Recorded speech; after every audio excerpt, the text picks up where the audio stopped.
Hi friends, good morning. இது உங்கள் top IAS academy. நாம் இன்னைக்கு செப்டம்பர் 2 மற்றும் 3 ஆகிய 2 தினங்களுக்கான நடப்பு நிகழ்வுகள் பார்க்க இருக்கிறோம். வழக்கம் போல் இன்றைய நடப்பு கவனமாக பாருங்கள், நோட்ஸ் எடுத்துக்கிடுங்க. ஈவினிங்கில் நடைபெறக்கூடிய டெய்லி கரண்ட் டெஸ்ட்டில் மறக்காமல் கலந்துக்கிடுங்க. தேர்வானது டெலகிராம் ஆப்பில் நம்மளுடைய டாப் ஐஏஎஸ் அகாடமி அப்படிங்கிற சேனல் நடைபெறும். இது வரைக்கும் யாரும் நம்முடைய சேனலில் ஜாயின் பண்ணாமல் இருந்தீங்கன்னு சொன்னால் உங்களுடைய மொபைல் ஃபோனில் டெலகிராம் ஆப் இன்ஸ்டால் பண்ணி மறக்காமல் சர்ச் பாக்ஸில் டாப் ஐஏஎஸ் அகாடமின்னு சர்ச் பண்ணிங்கன்னு சொன்னால் நம்முடைய குரூப்பில் ஈஸியாக ஜாயின் பண்ணிக்கலாம். கரண்ட் அஃபேர்ஸ் தேர்வு மட்டுமல்லாமல் நம்ம அகாடமி சார்பில் நடத்தப்படக்கூடிய இதர தேர்வுகளையும் இதர தகவல்களையும் நீங்கள் அறிந்து கொள்ளலாம். ரைட், நாம் இந்த நடப்பு நிகழ்வுகளில் முதல்ல பார்க்கக்கூடிய புத்துணர்ச்சி வாக்கியம் பார்த்தீங்கன்னு சொன்னால், ஒரு நாளின் தோல்வி வாழ்நாளின் வெற்றியை தீர்மானிக்காது. சரிங்களா, நம்ம செய்யக்கூடிய செயல்பாடுகளில் திடீர்னு ஒரு நாளில் ஒரு தோல்வி ஏற்படுச்சு அப்படின்னு சொன்னால் நம்ம மனம் மருந்து என்ன பண்ணிடக்கூடாதுன்னு சொன்னால் அப்படியே உட்கார்ந்து விடக்கூடாது. ஏன்னா அந்த ஒரு நாளுடைய தோல்வி அப்படிங்கிறது நம்மளுடைய வெற்றி என்ன செய்யாது சொன்னால் எந்த விதத்துலையும் தீர்மானிக்காது, பாதிக்காது. நம்ம அந்த தோல்வியிலிருந்து மீண்டும் தன்னம்பிக்கையோட தொடர்ச்சியான முயற்சின்னு சொன்னால் கண்டிப்பாக என்ன ஆகும்னு சொன்னால் வெற்றியாளர்களாக மாறும். சரிங்களா, ஒரு நாளின் தோல்வி வாழ்நாளின் வெற்றியை தீர்மானிக்காது. சரிங்களா. ரைட், செப்டம்பர் 2ஆம் தேதி அனுசரிக்கப்படக்கூடிய மிக முக்கியமான தினம் என்ன அப்படின்னு சொன்னால் வேர்ல்டு கோகனட் டே, உலக தேங்காய்கள் தினம். உலகளாவிய அளவில் தேங்காய் உற்பத்தியை அதிகரிப்பது குறித்த புரிதலை ஏற்படுத்துவதற்காகவும் மக்களுக்கு மத்தியில் தேங்காயினுடைய பயன்பாடு குறித்த புரிதலை ஏற்படுத்துவதற்காகவும் என்ன செய்யப்படுகிறது அப்படின்னு சொன்னால் ஆண்டுதோறும் இந்த தினம் அனுசரிக்கப்படுகிறது அப்படிங்கிறத பார்க்குறோம். அந்த அடிப்படையில் இந்த ஆண்டிற்கான தீம் கருப்பொருள் பார்த்தீங்க அப்படின்னு சொன்னால் uncovering coconut's power inspiring global action. தேங்காயின் சக்தியை வெளிக்கொணர்தல் உலகளாவிய செயலுக்கு உத்வேகம் அளித்தல். சரிங்களா.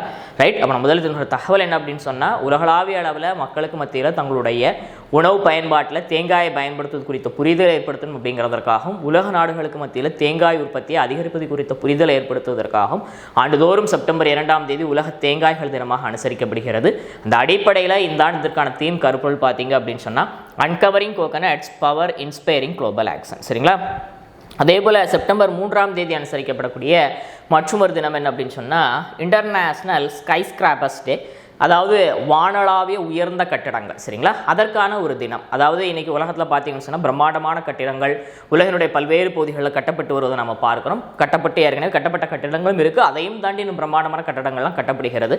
அந்த அடிப்படையில் வானுயர்ந்த மிக பிரம்மாண்டமான முறையில் கட்டப்பட்ட அந்த கட்டிடங்களுக்கான தினமாக அந்த கட்டடங்களை புகழ்வதற்கான போற்றுவதற்கான அந்த கட்டடத்தை கட்டிய கட்டிட கலைஞர்களை பெருமைப்படுத்துவதற்கான ஒரு தினமாகவும் என்ன செய்யப்படுகிறது அப்படின்னு சொன்னால் இந்த தினம் அனுசரிக்கப்படுகிறது அப்படிங்கிறத பார்க்குறோம். அதாவது நவீன காலத்தில் பார்த்தீங்கன்னு சொன்னால் எல்லாமே கட்டடங்கள் எல்லாமே வானுயர்ந்த மிக பிரம்மாண்டமான கட்டிடங்களாகத்தான் கட்டப்பட்டு வருகிறது.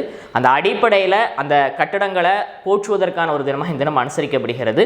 அதாவது இந்த நவீன வானளாவிய உயர்ந்த கட்டிடங்களுக்கான ஃபாதராக யார் கருதப்படுதாங்கன்னு சொன்னால் அமெரிக்காவை சார்ந்த கட்டிடக்கலை நிபுணரான லூயிஸ் சுலிவன். அவருடைய பிறந்ததினத்தை சிறப்பு செய்வதற்காக தான் ஆண்டுதோறும் என்ன பண்ணுறாங்க அப்படின்னு சொன்னால் இந்த செப்டம்பர் 3ஆம் தேதியை வானுயர்ந்த கட்டடங்களுக்கான தினமாக அனுசரிக்கிறாங்க அப்படிங்கிறத நாம் இந்த இடத்துல பார்ப்போம். ரைட், அப்புறம் திரும்ப தகவல் என்ன அப்படின்னு சொன்னால் உலகளாவிய அளவில் மிக பிரம்மாண்டமான கட்டிடங்களை கொண்டாடுவதற்கான தினமாக, அதை உருவாக்கிய கட்டிட கலைஞர்களை பெருமைப்படுத்துவதற்கான தினமாக ஆண்டுதோறும் செப்டம்பர் 3 இன்டர்நேஷனல் ஸ்கை ஸ்கிராப்பர்ஸ் டே அனுசரிக்கப்படுகிறது அப்படிங்கிறத பார்த்தோம்.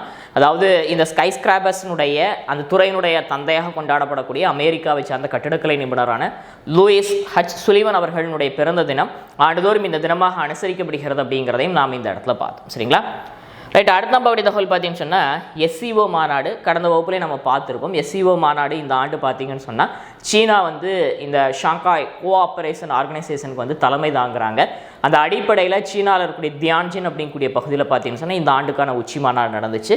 இந்த எஸ்சிஓ கூட்டமைப்பில் பார்த்தீங்கன்னு சொன்னால் இந்தியா, பாகிஸ்தான், ரஷ்யா, சீனா, பெலாரஸ், உஸ்பெகிஸ்தான் போன்ற இன்னும் ஒரு சில நாடுகள் உறுப்பு நாடுகளாக இருக்கிறாங்க. இந்த நாட்டினுடைய தலைவர்கள்லாம் என்ன பண்ணாங்க அப்படின்னு சொன்னால் இந்த மாநாட்டில் கலந்து கொள்வதற்காக சீனாவுக்கு வந்திருந்தாங்க. இந்தியா சார்பில் இந்தியாவுடைய தற்போதைய பிரதமர் நரேந்திர மோடி அவர்களும் என்ன பண்ணார் அப்படின்னு சொன்னால் இந்த மாநாட்டில் பங்கெடுத்தார்.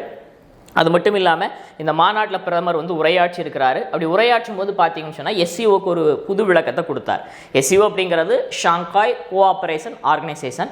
ஆனால் எஸ் அப்படிங்கிறதுக்கு செக்யூரிட்டி அப்படிங்கிற மீனிங்கையும், சி அப்படிங்கிறதுக்கு கனெக்டிவிட்டி அப்படிங்கிற மீனிங்கையும், ஓ அப்படிங்கிறதுக்கு ஆப்பர்ச்சுனிட்டி அப்படிங்கிற மீனிங்கையும் பிரதமர் நரேந்திர மோடி என்ன பண்ணார் அப்படின்னு சொன்னால் இந்த மாநாட்டை தன்னுடைய பேச்சுக்கு ஊடால அவர் தெரியப்படுத்தினார் அப்படிங்கிறத பார்க்குறோம். அது மட்டும் இல்லாமல் பாகிஸ்தானை டைரெக்டாகவே என்ன பண்ணார் அப்படின்னு சொன்னால் அதாவது பாகிஸ்தான் வந்து பஹல்காமில் மேற்கொண்ட அந்த தாக்குதல்களை கண்டிக்கக்கூடிய வகையில் பிரதமருடைய அந்த பேச்சுகள், பயங்கரவாதத்தை ஒரு சில நாடுகள் ஊக்குவிக்கக்கூடிய நாடுகள் நம்ம எப்படி ஏற்றுக்கொள்வது அப்படிங்கிற மாதிரியான ஒரு கருத்தையும் என்ன பண்ணார் அப்படின்னு சொன்னால் பிரதமர் நரேந்திர மோடி தெரியப்படுத்தியிருந்தார் அப்படிங்கிறத பார்க்குறோம்.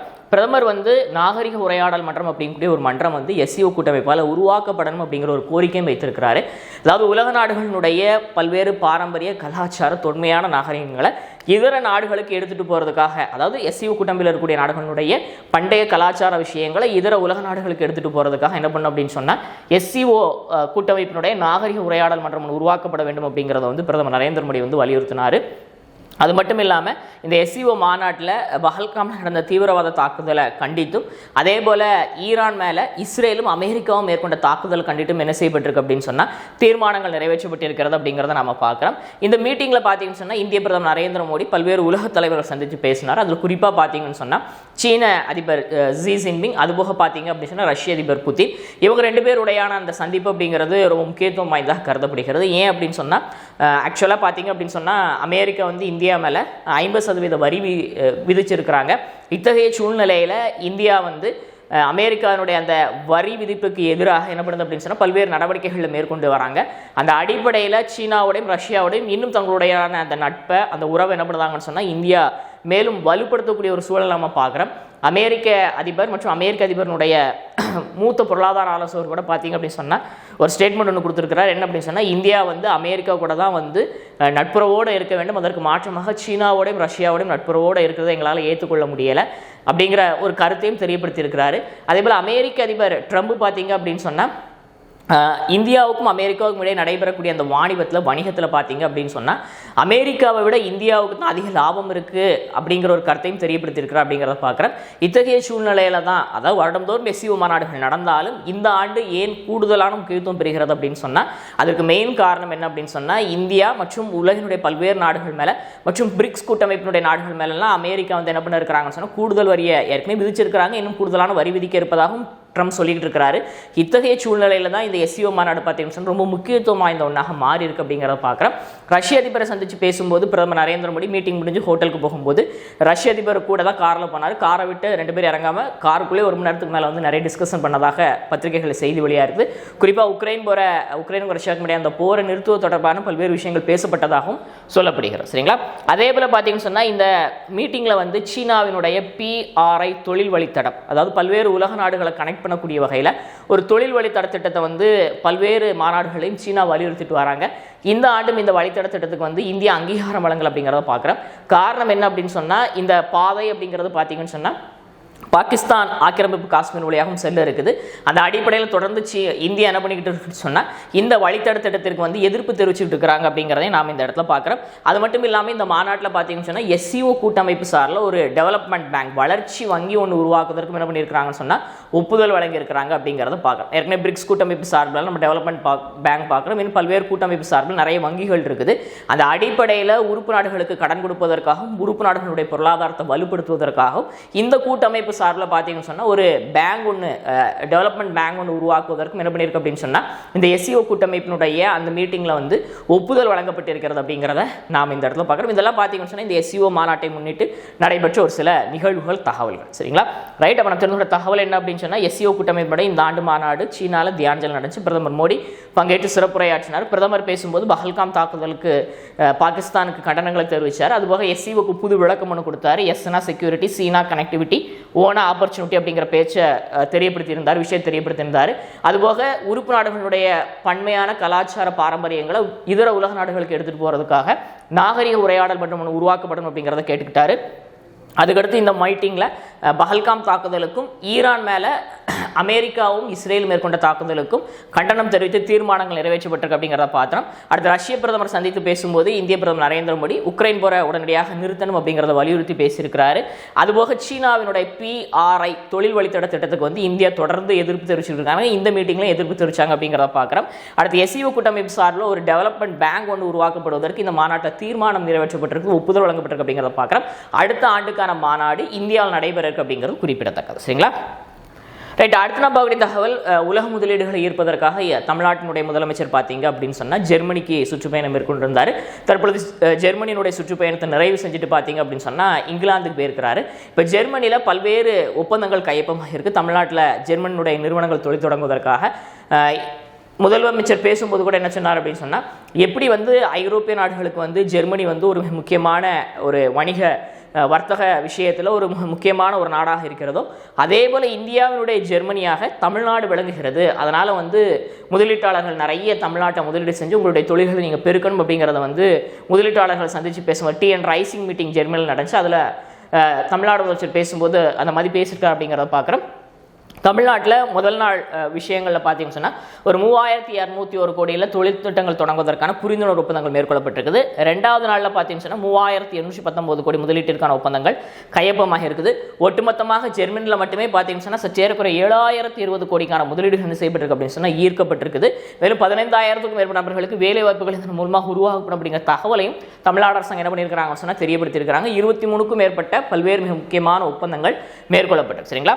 அதுபோக பார்த்தீங்கன்னு மிக முக்கியமான நிறுவனங்களான நார்ஃப்ரம்ஸ் நிறுவனம், நாட்டெக்ஸ் நிறுவனம், EVM பாஸ்போர்ட் போன்ற பல்வேறு நிறுவனங்களோட இதற்கான ஒப்பந்தங்கள் மேற்கொள்ளப்பட்டிருக்குது. ஏற்கனவே ஒரு சில நிறுவனங்கள் தமிழ்நாட்டில் வெவ்வேறு பகுதிகளில் அவங்களுடைய தொழில் நிறுவனங்கள் நடத்திக்கிட்டு இருக்கிறாங்க. அந்த மாதிரியான இடங்களில் பார்த்தீங்க அப்படின்னு சொன்னால் அந்த தொழிலை மேலும் விரிவுபடுத்துவதற்கான ஒப்பந்தங்களாகவும் என்ன செய்யப்பட்டிருக்கு அப்படின்னு சொன்னால் இந்த ஒப்பந்தங்கள் கையொப்பமாக இருக்குது அப்படிங்கிறத பார்க்குறோம். சரிங்களா? அது மட்டும் இல்லாமல் அங்கே இருக்கக்கூடிய தமிழ் வம்சாவளியினரை தமிழ்நாடு சந்தித்து பேசினார். மாபெரும் தமிழ் கனவு அப்படிங்கிற ப்ரோக்ராம் அங்கே நடந்துச்சு. அதில் பேசும்போது தமிழ்நாட்டுக்கு எல்லாரும் வாங்க அப்படிங்கிற மாதிரி முதலமைச்சர் அழைப்பு விடுத்தார். அது மட்டும் இல்லாமல் பார்த்தீங்கன்னு சொன்னால் ஜெர்மனியினுடைய ரொம்ப ஃபேமஸான கொலைன் பல்கலைக்கழகத்துக்கும் அங்கே போய் அந்த லைப்ரரியை பார்வையிட்டார். அந்த லைப்ரரியில் சற்றேறக்குறைய பல்லாயிரக்கணக்கான அரிய தமிழ் நூல்கள், ஓலைச்சுவடிகள்லாம் அங்கே காட்சிப்படுத்தப்பட்டிருக்குது, பாதுகாக்கப்பட்டு வருகிறது. அந்த நூல்களையும் என்ன பண்ணார் அப்படின்னு சொன்னால் முதலமைச்சர் பார்வையிட்டார் அப்படிங்கிறத நாம் இந்த இடத்துல பார்க்கணும். சரிங்களா? ரைட். அப்போ நம்ம திரும்ப தகவல் என்ன அப்படின்னு சொன்னால், உலக முதலீடுகளை ஈர்ப்பதற்காக முதலமைச்சர் ஜெர்மனிக்கு போயிருந்தார். ஜெர்மனிக்கு போன 2 நாட்களில் முதல் நாளில் பார்த்தீங்கன்னு சொன்னால் 3201 கோடியிலான ஒப்பந்தங்கள் முதலீடுகள் ஈர்க்கப்பட்டிருக்குது. ரெண்டாவது நாளில் பார்த்தீங்கன்னு சொன்னால் 3819 கோடிக்கான முதலீடுகள் ஈர்க்கப்பட்டிருக்குது. ஒட்டுமொத்தமாக 7020 கோடிக்கான முதலீடுகள் ஈர்க்கப்பட்டு 15000க்கும் மேற்பட்டவர்களுக்கு வேலைவாய்ப்பு கிடைக்கக்கூடிய வகையில் 23 ஒப்பந்தங்கள் கையொப்பமாக இருக்குது. உலகினுடைய முக்கியமான ஜெர்மனியுடைய முக்கியமான நிறுவனங்கள் என்ன பண்ண இருக்குது அப்படின்னு சொன்னால் தமிழ்நாட்டில் தங்களுடைய தொழிலை விரிவுபடுத்த இருக்கிறாங்க, புதிய தொழில் தொடங்க இருக்கிறாங்க. சரிங்களா? அடுத்து ஜெர்மனியில் அமைந்திருக்கக்கூடிய கொலைன் பல்கலைக்கழகத்துக்கு முதலமைச்சர் போய் பார்வையிட்டார். அங்கு பாதுகாக்கப்படக்கூடிய பல்வேறு ஓலைச்சுவடிகள், தமிழ் நூல்களை பார்வையிட்டார். அது மட்டும் இல்லாமல் அங்கே இருக்கக்கூடிய தமிழ் வம்சாவளியினை சந்திச்சார். மாபெரும் தமிழ் கனவு நிகழ்வு நடத்தப்பட்டுச்சு அப்படிங்கிறதையும் நாம் இந்த இடத்துல பார்த்தோம். சரிங்களா? அடுத்த பார்க்கக்கூடிய தகவல் என்னன்னு சொன்னால், தமிழ்நாடு வனத்துறை சார்பில் தமிழ்நாடு அரசாங்கம் என்ன பண்ணியிருக்கிறாங்கன்னு சொன்னால், தமிழ்நாட்டில் ஈரோடு மாவட்டத்தில் அமைந்திருக்கக்கூடிய எலத்தூர் ஏரியை தமிழ்நாட்டினுடைய 3வது ஹெரிடேஜ் சைட்டாக பாரம்பரிய தலமாக அறிவிப்பு செஞ்சிருக்கிறாங்க அப்படிங்கிறத பார்க்குறோம். தமிழ்நாட்டினுடைய 1வது பாரம்பரிய தலம் எது அப்படின்னு சொன்னால் மதுரையில் இருக்கக்கூடிய அரிட்டாப்பட்டி. அது 2022 அறிவிப்பு செய்யப்பட்டது. அடுத்து கடந்த மார்ச் மாதத்தில் திண்டுக்கல்லில் இருக்கக்கூடிய காசம்பட்டியும் என்ன செய்யப்பட்டிருக்கு அப்படின்னு சொன்னால் பாரம்பரிய தலமாக அறிவிக்கப்பட்டிருக்கு. தற்பொழுது தமிழ்நாட்டினுடைய 3வது பாரம்பரிய தலமாக எது அறிவிக்கப்பட்டிருக்கு அப்படின்னு சொன்னால் எலத்தூர் ஏரி. சரிங்களா? இந்த எலத்தூர் ஏரி பார்த்தீங்கன்னு சொன்னால் மிக முக்கியமாக பல்வேறு வகையான பறவை இனங்கள், நீர்வாழ் உயிரினங்கள், ஈர நிலங்களில் காணப்படக்கூடிய பல்வேறு சிறப்பம்சங்களும் பெற்றிருக்கக்கூடிய ஒரு அற்புதமான பகுதியாக இருக்குது.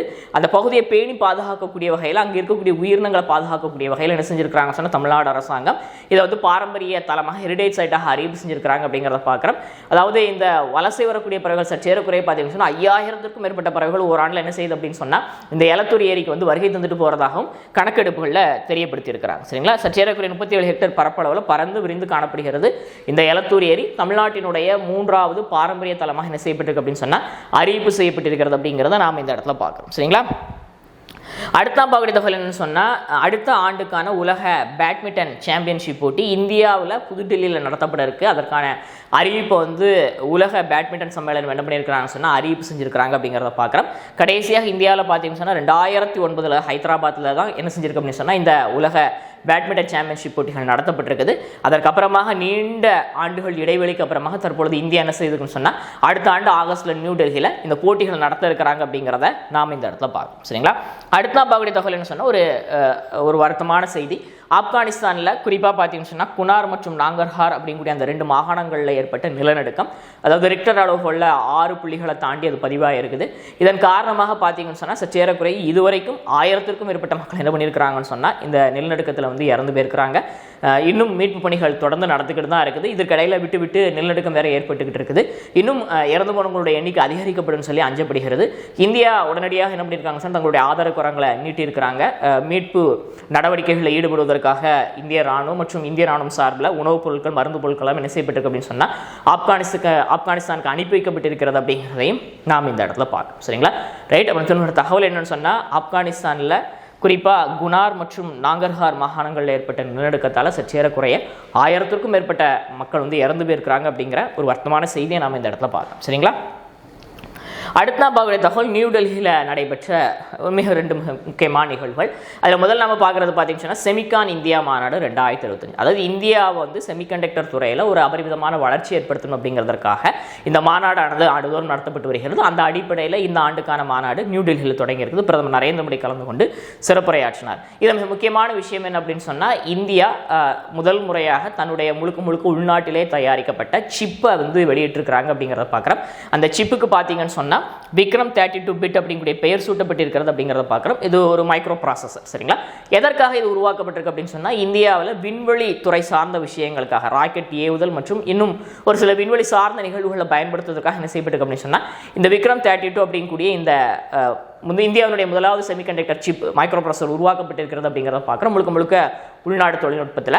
இதை யார் உருவாக்கியிருக்கிறாங்கன்னு சொன்னால் சண்டிகரில் அமைந்திருக்கக்கூடிய இஸ்ரோவினுடைய செமிகண்டக்டர் ஆய்வு என்ன பண்ணியிருக்கிறாங்கன்னு சொன்னால் இதை உருவாக்கியிருக்கிறாங்க அப்படிங்கிறத பார்க்குறோம். இந்தியாவில் செமிகண்டக்டர் துறையில் ஒரு வளர்ச்சி ஏற்படுத்தணும் அப்படிங்கிறதுக்காக செமிகண்டக்டர் இந்தியா திட்டம் 2021 தொடங்கப்பட்டிருக்குது. இது வரைக்கும் சற்றேறக்குறைய பார்த்தீங்கன்னு சொன்னால் $18 பில்லியன் மதிப்பிலான திட்டங்கள் என்ன செய்யப்பட்டிருக்கு அப்படின்னு சொன்னால் நடைமுறைப்படுத்தப்பட்டு கொண்டிருக்கிறது அப்படிங்கிறத பார்க்க கொஞ்ச நாளைக்கு முன்னால் கூட நம்ம பார்த்துருப்போம். இந்தியாவில் ஒரு சில மாநிலங்களில் செமிகண்டக்டர் ஃபேக்ட்ரிஸ் ஓப்பன் பண்ணுறதுக்கு ஒன்றிய அமைச்சர் ஒப்புதல் வழங்கியிருக்கு அப்படிங்கிறதெல்லாம் பார்த்தோம். இந்தியா தொடர்ந்து செமிகண்டக்டர் துறையில் அடுத்த கட்ட ஒரு வளர்ச்சியை நோக்கி என்ன செஞ்சுருக்குன்னா பயணமாகிட்டு இருக்குது. அதனுடைய ஒரு முக்கிய நிகழ்வாக தான் இந்த செமிகண்டக்டர் மாநாடும் அதில் வெளியிடப்பட்ட இந்த விக்ரம் 32 பிட் அப்படிங்கக்கூடிய இந்தியாவினுடைய முதலாவது மைக்ரோ ப்ராசஸ் சிப்பை நாம் இந்த இடத்துல பார்க்குறோம். சரிங்களா? அதுபோக பார்த்தீங்கன்னு சொன்னால் இந்த மீட்டிங்கில் பிரதமர் நரேந்திர மோடி பேசும்போது கச்சா எண்ணெய் எப்படி வந்து கருப்பு தங்கம் சொல்கிறாங்களோ அதே போல் பார்த்தீங்க அப்படின்னு சொன்னால் செமிகண்டக்டர் அப்படிங்கிறது ஒரு டிஜிட்டல் வைரம் அப்படிங்கிறத வந்து தெரியப்படுத்தி இருந்தார் அப்படிங்கிறதையும் நாம் இந்த இடத்துல பார்க்கணும். சரிங்களா?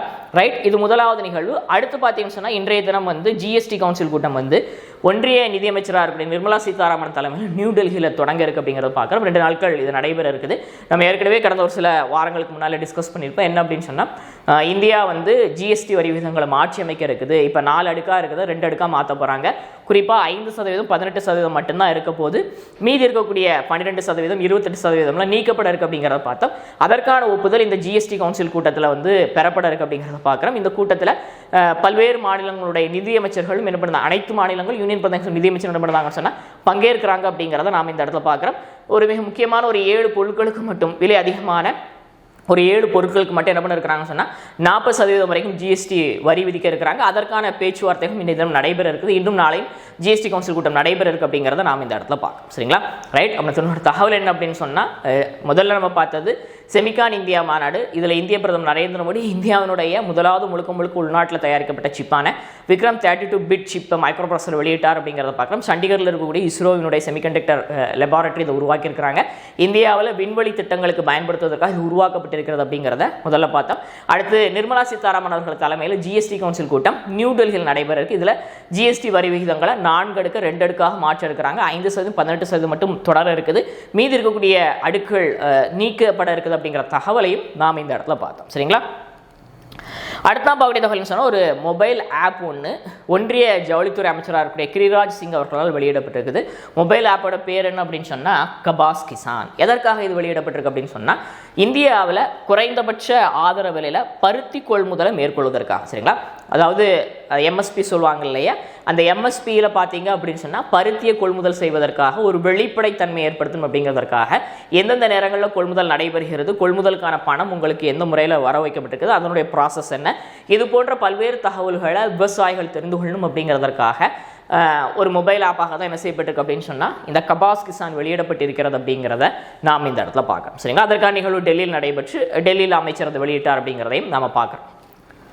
ரைட், நம்ம ரீகேப் பார்க்க இருக்கிற ஆரம்பத்தில் என்ன பார்த்தோம் அப்படின்னு சொன்னால், ஒவ்வொரு ஆண்டும் செப்டம்பர் 2ஆம் தேதி உலகளாவிய அளவில் தேங்காய் உற்பத்தி அதிகரிப்பதற்கான, தேங்காயை உணவில் அதிகமாக சேர்த்துக் கொள்வதற்கான ஒரு புரிதல் மக்கள் மத்தியில் ஏற்படுத்தணும் அப்படிங்கிறதுக்காக வேர்ல்டு கோகனட் டே அனுசரிக்கப்படுகிறது அப்படிங்கிறத பார்த்தோம். இந்த ஆண்டிற்கான தீம் கருப்பொருள் பார்த்தீங்கன்னு சொன்னால் uncovering coconut's power inspiring global action. அதே போல் பார்த்தீங்கன்னு சொன்னால் செப்டம்பர் 3ஆம் தேதி உலகளாவிய வானுயர்ந்த கட்டடங்களுக்கான தினம் அனுசரிக்கப்படுகிறது. அமெரிக்க கட்டடக்கலை நிபுணரான, அதாவது வானுயர கட்டடங்களுக்கான ஃபாதராக கொண்டாடப்படக்கூடிய லூயிஸ் சுலிவன் அவர்களை அவருடைய பிறந்தனத்தை சிறப்பு செய்வதற்காக மற்றும் இந்த வானுயர கட்டடங்களை கட்டிய கட்டிடக்கலை நிபுணர்களை பெருமைப்படுத்த இந்த தினம் ஆண்டுதோறும் செப்டம்பர் 3 அனுசரிக்கப்படுகிறது அப்படிங்கிற நம்ம இந்த இடத்தை பார்த்தோம். அடுத்து இந்த ஆண்டுக்கான SCO மாநாடு சீனாவுடைய தியான்சன் நகரத்தில் நடைபெற்றது. இந்த மாநாட்டில் இந்தியா சார்பில் பிரதமர் நரேந்திர மோடி கலந்து பங்கேற்று உரையாற்றினார். உரையாற்றும் போது பிரதமர் பஹல்காமில் நடந்த தாக்குதலுக்கு கண்டனங்களை தெரிவித்து பேசினார். அது மட்டும் இல்லாமல் SCO அந்த கூட்டமைப்புக்கு புதிய ஒரு விளக்கம் ஒன்று கொடுத்தார். எஸ் அப்படிங்கிறதுக்கு பார்த்தீங்கன்னா security, C connectivity, okay opportunity அப்படிங்கிற அந்த விஷயங்களை தெரியப்படுத்தி இருந்தார். அதே போல் இந்த அமைப்பினுடைய நாடுகளுடைய பாரம்பரிய கலாச்சார விஷயங்களை இதர உலக நாடுகள் கொண்டு போறதுக்காக நாகரிக உரையாடல் மன்றம் உருவாக்கப்படும் அப்படிங்கிறதையும் அவர் தெரியப்படுத்தி இருந்தார். அதுபோக பஹல்காம் தாக்குதல் மற்றும் ஈரான் மேல அமெரிக்கா, இஸ்ரேல் நடத்தின தாக்குதலுக்கு எல்லாம் என்ன செய்யப்பட்டுச்சு, இந்த மாநாட்டில் கண்டன தீர்மானங்கள் நிறைவேற்றப்பட்டிருக்கு, எதிர்ப்பு தெரிவிக்கப்பட்டிருக்கு அப்படிங்கிறத பார்க்குறோம். அடுத்து ரஷ்ய பிரதமர் சந்திச்ச இந்திய பிரதமர் நரேந்திர மோடி உக்ரைன் போரை நிறுத்துவதற்கான முயற்சிகளில் ஈடுபடும் அப்படிங்கிறத கேட்டுக்கொண்டாரு. அதுக்கப்புறம் பார்த்தீங்கன்னா சீனாவினுடைய PRI தொழில் வழி திட்டத்தை இந்த மீட்டிங்லையும் இந்தியா என்ன பண்ணியிருக்குன்னு சொன்னால் எதிர்த்திருக்கு அப்படிங்கிறத பார்க்குறோம். ஆக்கிரமிப்பு பாகிஸ்தான் ஆக்கிரமிப்பு காஷ்மீர் வழியாக இந்த வழித்தடம் செல்வதால் இந்தியா தொடர்ந்து எதிர்ப்பு தெரிவித்துக் கொண்டிருக்கு அப்படிங்கிற நம்ம இந்த இடத்துல பார்த்தோம். அடுத்து இந்த மீட்டிங்கில் பார்த்தீங்கன்னா SCO கூட்டமைப்பு சார்பில் ஒரு டெவலப்மெண்ட் பேங்க் ஒன்று ஓப்பன் பண்ணுவதற்காக ஒப்புதல் வழங்கப்பட்டிருக்கிறது அப்படிங்கிறத நாம் இந்த இடத்துல பார்த்தோம். சரிங்களா? அடுத்த தகவல், உலக முதலீடுகளை ஈர்ப்பதற்காக தமிழக முதலமைச்சர் மு க ஸ்டாலின் அவர்கள் ஜெர்மனி பயணம் மேற்கொண்டிருந்தார். முதல் நாளில் சற்றேறக்குறைய 3201 கோடியிலான முதலீடுகள் ஈர்க்கப்பட்டிருக்குது. 2ஆம் நாளில் 3819 கோடி முதலீடுகள் ஈர்க்கப்பட்டிருக்கு. ஒட்டுமொத்தமாக 23 ஒப்பந்தங்கள் கையொப்பமாக இருக்குது. 7020 கோடி முதலீடுகள் ஈர்க்கப்பட்டு 15,000க்கும் மேற்பட்ட வேலைவாய்ப்புகள் உருவாக்கப்படும் அப்படிங்கிற தகவல் வழியாக இருக்குது. மிக முன்னணி நிறுவனங்கள் தமிழ்நாட்டில் தங்களுடைய ஆலைகளை விரிவுபடுத்த இருக்கிறாங்க. ஒரு சில நிறுவனங்கள் புதிய தொழிற்சாலைகள் தொடங்க இருக்கிறாங்க அப்படிங்கிறது நாம் இந்த இடத்துல பார்த்தோம். அடுத்து ஜெர்மனியில் அங்கே இருக்கக்கூடிய தமிழ் வம்சாவளி மக்களை சந்தித்து மாபெரும் தமிழ் கனவு நிகழ்வுகளில் முதலமைச்சர் உரையாற்றினார். அது மட்டும் இல்லாமல் ஜெர்மனியுடைய ஃபேமஸான கொலைன் பல்கலைக்கழகத்தில் இருக்கக்கூடிய பல்லாயிரக்கான தமிழ் ஓலைச்சுவடிகள் மற்றும் நூல்களை முதலமைச்சர் பார்வையிட்டார் அப்படிங்கிறதை நாம் இந்த இடத்துல பார்த்தோம். சரிங்களா? அடுத்த தகவல், ஈரோட்டில் அமைந்திருக்கூடிய அலத்தூர் ஏரியா தமிழ்நாடு அரசாங்கம் என்ன பண்ணியிருக்கிறாங்க சொன்னால் தமிழ்நாட்டினுடைய 3வது பாரம்பரிய ஸ்தலமாக அறிவிப்பு செஞ்சிருக்கிறாங்க. ஏற்கனவே 2022 தமிழ்நாட்டினுடைய 1வது பாரம்பரிய தலமாக மதுரையினுடைய அரிட்டாப்பட்டி அறிவிப்பு செய்யப்பட்டது. போன மார்ச்சில் பார்த்தீங்க அப்படின்னு சொன்னால், கடந்த மார்ச்சில் திண்டுக்கல்ல இருக்கக்கூடிய காசம்பட்டியும் என்ன செய்யப்பட்டிருக்கு அப்படின்னு சொன்னால் பாரம்பரிய ஸ்தலமாக அறிவிக்கப்பட்டிருக்குது. இந்த 3வது பாரம்பரிய தலமான எலத்தூர் ஏரி சற்றேறக்குறைய 37 ஹெக்டேர் பரப்பளவில் பறந்து விரிந்து காணப்படுகிறது. பல வகையான ஈரநிலை அமைப்புகளில் காணப்படுகிறது. பல வகையான பறவை இனங்கள், மீன் இனங்கள், இன்னும் பல்வேறு வகையான சற்றேறக்குறைய 5000க்கும் மேற்பட்ட பறவை இனங்கள் வலசுகக்கூடிய ஒரு முக்கியமான பகுதியாக இந்த ஏரி அமைந்திருக்கிறது. இது தமிழ்நாடு அரசாங்கத்தால் பாதுகாக்கப்பட்ட பாரம்பரிய தலமாக அறிவிப்பு செய்யப்பட்டிருக்கு அப்படிங்கிறத நாம் இந்த இடத்துல பார்த்தோம். அடுத்த ஆண்டு ஆகஸ்ட்டில் இந்தியாவில் பார்த்தீங்கன்னு சொன்னால் உலக பேட்மிண்டன் சாம்பியன்ஷிப் போட்டிகள் நடத்தப்பட இருக்குது. கடைசியாக 2009 ஹைதராபாத்தில் நடந்தது. நீண்ட இடைவெளிக்கு அப்புறமாக, நீண்ட வருடங்களுக்கு அப்புறமாக இந்தியா அடுத்த ஆண்டு இந்த போட்டியை நடத்த இருப்பதாக உலக பேட்மிண்டன் சம்மேளனம் அறிவிப்பு செஞ்சிருக்கிறாங்க அப்படிங்கிறத பார்த்தோம். அடுத்து ஆப்கானிஸ்தானில் குறிப்பாக பார்த்தீங்கன்னு சொன்னால் குனார் மற்றும் நாங்கார் மாகாணங்கள் ஏற்பட்ட பயங்கரமான நிலநடுக்கத்தில் சிக்கி சற்றேறக்குறைய 1000க்கும் மேற்பட்ட நபர்கள் இறந்து போயிருக்கிறாங்க அப்படிங்கக்கூடிய அந்த வருத்தமான செய்தி பார்த்தோம். இந்தியா தேவைப்படக்கூடிய உதவிகளை செய்வதற்காகவும் சொல்லியிருக்கிறாங்க. முதல் கட்டமாக உணவுப் பொருட்கள், மருந்து பொருட்களை அனுப்பி வச்சிருக்கிறாங்க அப்படிங்கிறதையும் பார்த்தோம். சரிங்களா? அடுத்து நியூடெல்லியில் தொடங்கியிருக்கக்கூடிய செமிகான் இந்தியா 2005 மாநாட்டில் இந்திய பிரதமர் நரேந்திர மோடி கலந்து கொண்டு சிறப்புரையாற்றினார்.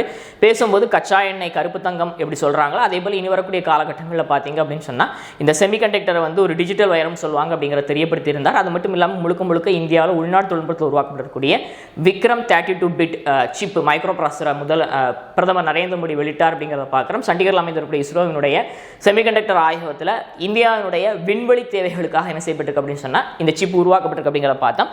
அதே போல் பார்த்தீங்கன்னு சொன்னால் ஒன்றிய நிதியமைச்சர் நிர்மலா சீதாராமன் தலைமையில் பார்த்தீங்கன்னு சொன்னால் இந்த ஆண்டுக்கான நடப்பு GST கவுன்சில் கூட்டம் இன்னைக்கு நியூடெல்லியில் தொடங்கி 2 நாட்கள் நடைபெறுக்கு அப்படிங்கிறத பார்த்தோம். GSTயில் இருக்கக்கூடிய 4 வரி விகிதங்களில் 2 குறைச்சி 2 மட்டும், அதாவது 5, 18 மட்டும் இனிமேல் இருக்கும். 12, 28 நீக்கப்பட இருக்கு. அதற்கான ஒப்புதல்கள்லாம் இன்றைய மாநாட்டில் பேசி முடிவெடுக்கப்பட இருக்கு அப்படிங்கிற தகவலை நாம் இந்த இடத்துல பார்த்தோம். சரிங்களா? அடுத்து பார்த்தீங்கன்னு சொன்னால் பருத்தி கொள்முதலை வந்து சரியான முறையில் குறைந்தபட்ச விலையில் விவசாயிகள் மேற்கொள்வதற்காக அது குறித்த தகவல்களை உடனுக்குடன் தெரிந்து கொண்டு பண பரிமாற்ற விவரங்களை தெரிந்து கொள்வதற்காக ஒரு வெளிப்படைத்தன்மை வேணும் அப்படிங்கிறதற்காக கபாஸ் கிசான் அப்படிங்கிற பேரில் ஒரு புதிய மொபைல் செயலியை ஒன்றிய ஜவுளித்துறை அமைச்சர் டாக்டர் கிரிராஜ் சிங் அவர்கள் வந்து நியூ டெல்லியில் வெளியிட்டார் அப்படிங்கிறதையும் நாம் இந்த இடத்துல பார்த்தோம். சரிங்களா? இன்றைய நடப்பு நிகழ்வுகள் உங்களுக்கு பயனளிக்கக்கூடிய வகையில் இருந்திருக்கும் நினைக்கிறேன். இந்த வீடியோ உங்களுக்கு பிடிச்சிருன்னு சொன்னால் லைக் பண்ணுங்கள், ஷேர் பண்ணுங்கள், சப்ஸ்கிரைப் பண்ணுங்கள். மறக்காமல் ஈவினிங்கில் நடைபெறக்கூடிய டெய்லி கரண்ட் அஃபேர்ஸில் கலந்துக்கிடுங்க. உங்களுக்கு வேல்யூபிள் கமெண்ட்ஸை கமெண்ட் பாக்ஸில் பதிவிடுங்க. தேங்க்யூ.